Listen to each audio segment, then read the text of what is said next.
Every zodiac season, I pick out a tarot deck to live on my bedside table for easy access for my readings for the month. I thought I'd walk you through all of the decks that I chose, starting from Aries season last year and finishing Pisces season this year. Don't judge me, I know I'm running a bit late on this one.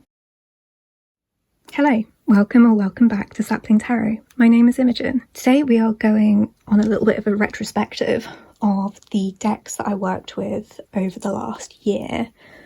Every month in my planner, I pick out at least one deck to work with for that month. It's not like a strict thing, it doesn't have an awful lot of structure, but it's basically just about having at least one deck be really readily available for me so that I don't have such a barrier to doing tarot readings. It's right there within an arm's reach. So I thought I would go through my journal and talk to you about the whys and the wherefores and the how it went of a year in my collection. Okay, the first two decks I have to show you. There should be three, but I cannot find my Thoth deck, which is funny because I think I have two, a pocket-sized and a normal size. The Thoth was chosen for March of the Pips, which is a yearly thing over at Tabby, the Tarot Association of Britain and International, I think is what that stands for, and probably in other places.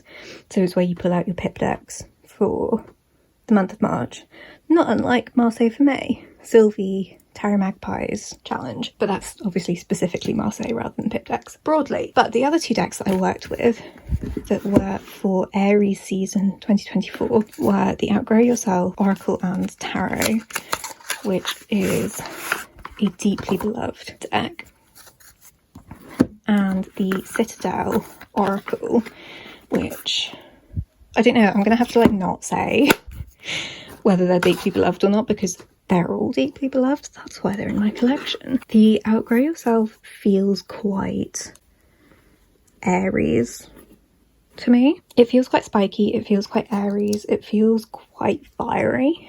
And then the Citadel deck is black and white but with red and copper accents. So that was much more like on the nose colour theme chosen. I love these two together. I love these two decks, in fairness. This is an archetypes deck, the Citadel. And then, so I've added these little things to tell me what card it is because these are the Thoth titles. Which is another reason to have the Thoth out, or another reason, I can't remember which came first, chicken or egg. Matching them up with the element and the number helps me know what card it is. But working with that with the Thoth really helped me deepen my understanding of both decks. And then this as a character, or an archetype, was a fun kind of additional layer to bring in, thinking about kind of how to characterise these people in this deck, and also thinking about a kind of a lens through which to see these quite broad keywords. I pull this one out a lot. I haven't pulled out the Citadel for a while and I need to rectify that because I really like it. I think it might be, I don't think it's totally out of print, but I think Liminal 11 did a fuck up. I don't know if they've gone out of business or what they've done, but I know that it's a slightly harder deck to get hold of and is more expensive than it arguably was / should have been, but I really like these together. Ooh, the Hermit is the Sentinel. Ooh, what an interesting, yeah, so he's out on the hill. Is he looking, oh yeah, amazing, okay. Find your purpose, the astronomer. Discovery. Release yourself first, the thief.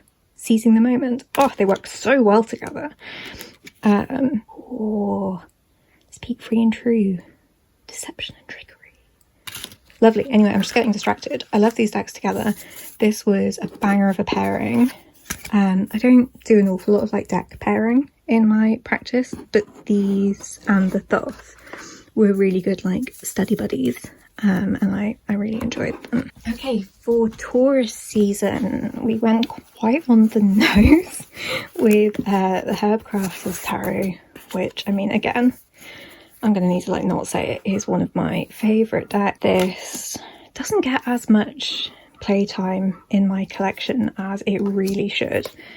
I love this like hyper realistic kind of pencil art. I think it's just unbelievable. And while a lot of these plants certainly aren't native to where I live, they are largely decks, herbs that I have some kind of relationship with, whether from cooking or seeing out and about. White sage less so, but lots of them I do have personal relationships with, or personal experiences with.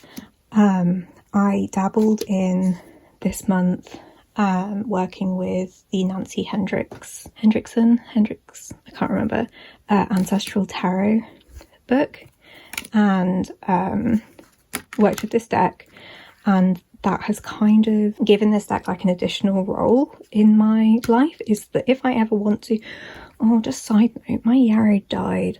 It got so comprehensively eaten by slugs. Every single time I tried to put out a shoot this year, the slugs got it. Even when we hadn't had rain for ages. Absolute bastards. Where was I going with this? Yeah, I don't really do an awful lot of ancestor work as a thing. I find it quite intimidating. It's not really a part of any part of my practice or life, whether that be magical or mundane or whatever. But this is the deck that I would reach for that, because it gave me such like eerily uncanny reading that, you know, so we're going back like more than a year pretty much, and I'm still like kind of a bit goosebumpy and a bit like, oh yeah, I don't fuck with this deck, I don't. There we go, it's Hawthorn season here at the moment. Love it so much. Yeah, it's basically it kind of gave me a bit of a fright. And so I don't reach for it as much as I did before that happened. But I really love it. It's really beautiful. I need to get it out more because it was a gorgeous time. Okay, this was a bit of an odd pairing. I think they make sense visually though, so I'll get them out and see what you think. I feel like Lillifer, so we're in Gemini season, I feel like Lillifer is a Gemini deck, which is totally not, because it's one of my favourites and I'm a Gemini and so I'm biased. I think the Lillifer, so like the Lilith and Lucifer aspect, they're sort of like two aspects, you know, do you see what I mean? It's also got gay backs, and Gemini has its bulk in Pride season. So this was kind of an exercise in finding the playful in Lillifer, and I think she has a playful side, but she's also like, she doesn't pull punches. She works really well with Outgrow Yourself. So there we go. The crush releases the perfume, the lovers. Oh, they're so good together. Like, it's so weird because this deck is so like fun and silly. Oh wow. Okay. 4 of Wands, some hearts did break. It's not all silly. But yeah, they work really well together. I also did the June tarot by Lionheart's Tarot in June last year, unsurprisingly, and I worked with Lillifer, Outgrow Yourself, and the Spacious Tarot, as I think I was working with Lillifer as the Gemini. It was to do with astrology, so it was Lillifer as my sun in Gemini, Outgrow Yourself as my rising in Scorpio, and Spacious as my moon in Aquarius. Oh, your heart will soar again. Ace of Cups.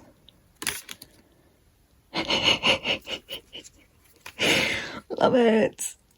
Love it so much. This was a banger of a pairing. I think I've said that before. Anyway, yeah, they speak to each other really nicely, and it was a lot of fun and kind of lightened some of Lillifer's. So Cancer season, we had solo player of the Ritual Tarot by Tierra May. I have the, I want to say 2nd edition. So there's no names on anything. This is quite the chaotic thing with the with the backdrop, but yeah, it's a gorgeous deck. I think it gets shown a fair bit on TarotTube, although not by people that I tend to be subscribed to, which I think is interesting.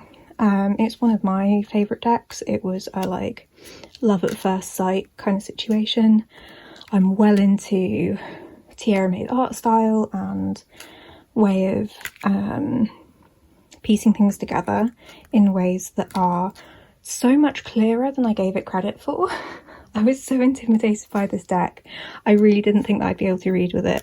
I like put it away for so long before I actually got it out and like got to grips with it, and it's simply not as difficult as I thought it was. And so yeah, spending a month with it last year through Cancer season, I couldn't tell you why I think that this is a Cancer deck.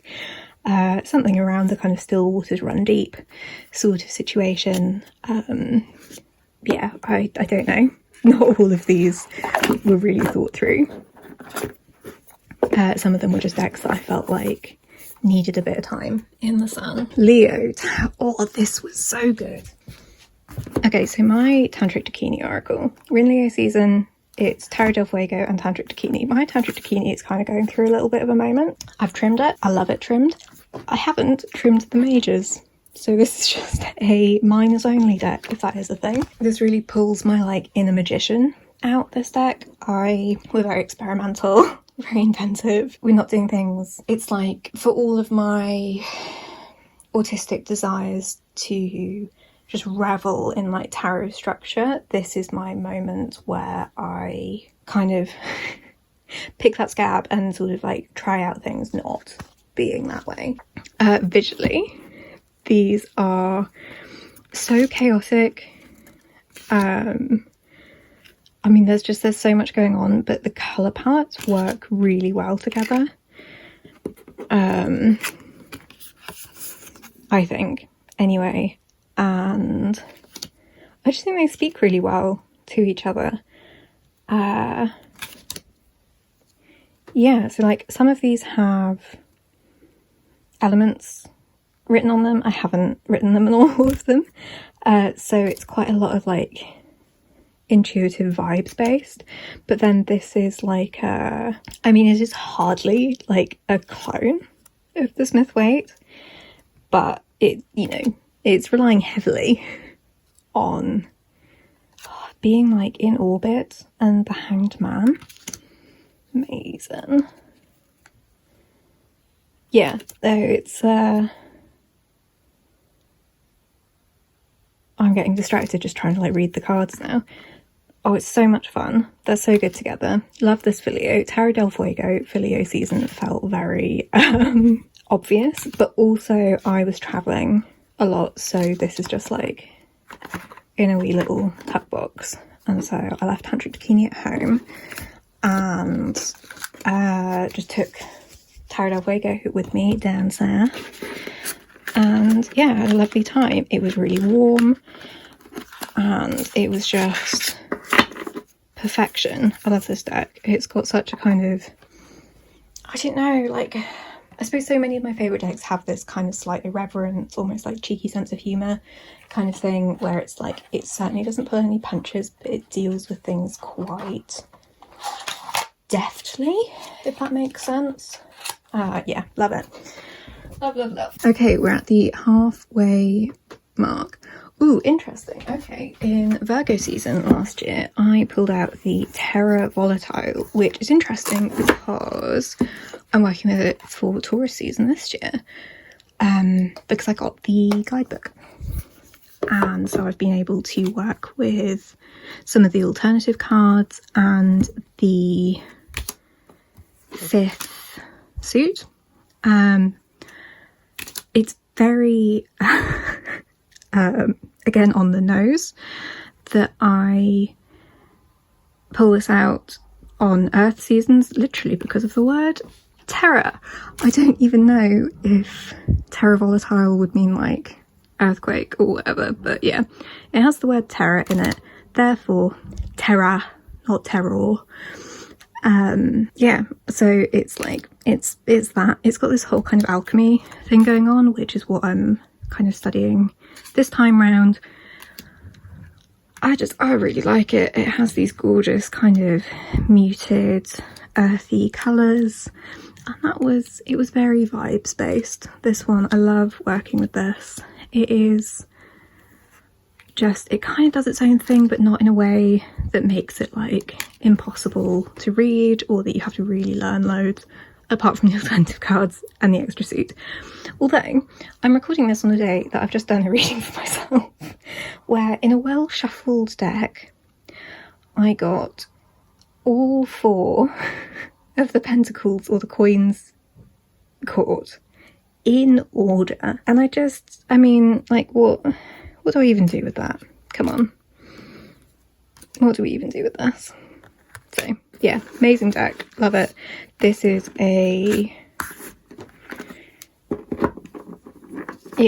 another real favourite, and I'm really enjoying working with it again, even though it wasn't even that long ago that I pulled it out. Libra. Right, Libra season, I used I worked with the Enchanted Tarot because she's pretty, and that's basically my association. I don't think I actually did like a full-on tarot reading this whole month. I was going through some personal stuff, and so I just got it out to look at the cards. I am am I an ex-textile artist? I haven't made any textile art for a long time, so it would feel weird to claim that as an identity, but I'm just obsessed with the detail in this kind of tapestry situation that they've got going on. I just think it's so cool. I think it's really beautiful, and essentially it's pretty, so it's happening for Libra season, and also I wanted something that was like gonna be just like a tiny bit gentle with me. Scorpio season was interesting because it's like I chose this deck for similar reasons, and yet it's really not a similar deck. This is my oldest deck, so it was like essentially returning home, going back to centre. I was choosing a deck that I felt would be, this is the Osho Zen Tarot, which I didn't say. It feels like coming home. It's my oldest deck, it's the deck I learned on, it's a deck I feel very comfortable and confident with, but it is very Scorpionic in that it just goes deep immediately, and like, same. So it doesn't bother me. So it wasn't quite the hand holding that I got from the Enchanted Tarot, but then I think I didn't even work with the Enchanted Tarot, so it was more about my comfort zone rather than what I think would be comfortable, you know? Yeah, I love this deck. I feel like I show it on the channel more than I thought I would, because it has some problematic cards, it's created quite problematic, it's a whole fucking thing, it's very of its time, nice to say, the 90s, and yeah, it's, I wouldn't read with it for others anymore, the way that I did through my teen years, but I love it. It has a special place in my heart. Sagittarius. I didn't pick a deck for Sagittarius season because, like I say, I was just having a bit of a time. But what I did do, and what did get me out of a proper tarot funk, was Ken Bear's Tarot Advent, for which I worked with the Heartwood Tarot, which had arrived like the day before a whole bunch of like personal shitty stuff happened, and so it hadn't got any time at all before it just got put away because I was just overwhelmed and couldn't deal. But yeah, this was gorgeous. I also pulled out Thistledown, which is the Oracle deck from Three Trees Tarot. This is an older edition. It now has borders, which I don't love. I prefer the borderless versions of their decks. But yeah, it's really comforting. And again, it's like, what do I find comforting rather than what do I think I should find comforting? And so I find things that don't shy away from talking about difficult things more comforting, I think, rather than any sort of like excess positivity that can just sort of feel like a pressure. But yeah, so these two decks together for Tarot Advent was a really lovely kind of reintroduction back into my practice after, what was that, like 2 or 3 months of not really being able to touch a card because it was all a bit much. Okay, then we're into Capricorn season, and it is a deck that I got for Christmas. I don't really celebrate Christmas personally, but I have family members who do, and so obviously always very grateful. Look at this, the glitz, the glamour.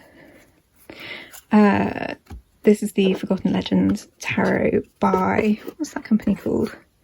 Modern Magic. Yeah, it's interesting. So it's Slavic, Celtic, Scandinavian, Greek, and like other myths and legends. It's a little bit all over the place. And usually that would drive me absolutely mad. And also the guidebook sometimes names the character and sometimes doesn't. And that is a challenge for me because I'm like, I want to know. I want to know what's happening. I love a folklore, myths and legends tarot deck. I need you to tell me. I can guess some of them because I'm familiar with them, but I'm not always. I don't always know them. You know, some of these are cultures that I'm not as familiar with. So yeah, I like to know, and it frustrates me that sometimes it doesn't tell me, but I worked with this deck like a lot. This really, after doing the whole of Tarot Advent, this like, I'd really got my groove back.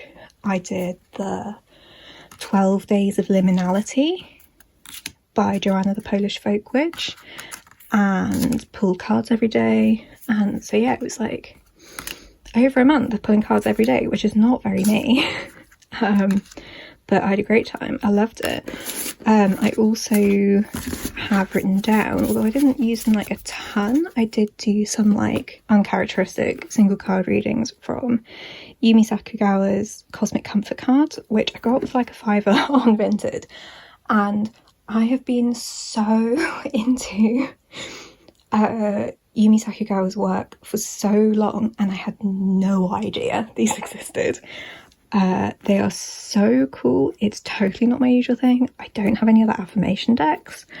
I don't have any other cards. I hate this box though. I hate it so much. You pick it up from the top and the whole thing goes, ugh. Anyway,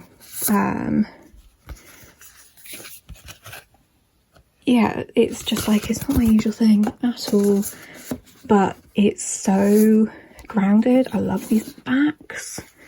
I've like grouped them into the colours of the cards because I couldn't work out if there was like rhyme or reason to them, and they're just so lovely.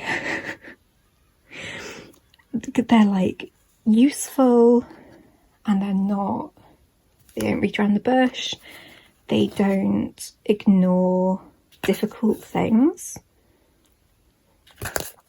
and yeah, I just think that it's like genuinely useful information, advice, suggestions, insights, perspective for like anyone at any time. Also there's rainbow. Yeah, I love them. I think they're really cool. If I was ever just like going to pull a card for guidance, this is probably like the deck I would pull out. Loved it. Okay, Aquarius season, we have another lovely present deck, which is the Moon Baby Tarot, which I got from the wonderful Isha Activist Witch. Look at these edges. See, what's interesting about this deck is in photographs, these colours look unbelievably obnoxious in like the best possible way. So like these look super bright green. They're quite kind of a muted Kalamata olive kind of colour in real life. And again, these, like, they are much more muted, which I think is really interesting, because I will admit, like, I fell in love with the fact that they were sort of obnoxiously coloured. It's a modern kind of recolouring, reworking of the out of print, very, very desirable hoi polloi tarot from the, I want to say, the 70s, which I've been in love with for a million years. And, you know, one day I may well have a copy, but this is gorgeous to have in my collection. I really liked working with it. Yes, it is just the Smith Waite redrawing. I really enjoyed working with it. I haven't worked with a deck like that for a while. It was really good to me. Also, one of my absolute top Aquariuses gave it to me, so it was perfect for the season. And the final deck, oh yeah, Pisces. We did, for Pisces season, we went very Venusian, oddly. Oh, what do I mean oddly? Fucking February, isn't it? Obviously. Okay, so we are, well, the end of February, so we're in Valentine's Day season, and so we have the Goddess of Love in my beautiful Kelly Bear pouch. We have the Erotic Tarot, which I'm probably going to have to be a bit cautious about showing you. We have the Goddess of Love, the Erotic Tarot, and Poesis in French. So we've got poetry and love. Groundbreaking content for February, Imogen. Goddess of Love, one of my absolutely top favourite decks. Erotic Tarot, a deck I'm trying to get on board with. It's not exactly what I was after for a good sexy deck. Probably because it's pips, and kind of slightly unsatisfying pips. Like, it's not in any way like pips with feelings, which is regrettable. But I really like the art style. The mages and the courts are gorgeous. I probably won't show you them, even though it's art and like it's drawings, so it's like, it's totally fine, just for safety's sake. But yeah, and then poetry, because what inspires more poetry than love? And yeah, I think these are beautiful. I enjoy all of them. Enjoy working with all of them. Very happy to work with these for Pisces season. Oh, also, you know, Pisces, the sea, all that kind of good stuff. A bit watery. Poesis feels like a Pisces deck as well. But yeah, so that's it. That is a year in tarot decks. I couldn't really pick out favourites. Obviously there was that like little lull there around the autumn when personal shit hit the fan, and then there's like the bubbling undercurrent of global shit hitting the fan the whole way through the year. But yeah, I've really enjoyed this practice. I'm going to be sticking with it. Obviously I've already had 2 months into this new cycle. Maybe I'll do another video like this next year. What did I use for Aries? Oh, I worked with Thea's Tarot for Aries season this year, and wowee, what a deck. What a deck. Amazing. And then yeah, Tarot Volatile with the Kim Cran's Wild Unknown Alchemy deck to try and learn a wee bit more about that side of things. But yeah, amazing. Enjoyed every bit of it. I hope you enjoyed this video. If you did, you could give it a like. You could even consider subscribing if that feels good to you. There are links in the description box to my website and my Ko-fi page, where you can book a tarot reading or even leave a tip if you would like to support me and the channel. Any or all of that is deeply appreciated. And even if you do none of it, I appreciate you being here anyway. I hope you're taking really good care of yourself and that you're doing all right, all things considered. Take care, and I will catch you in the next one. Bye.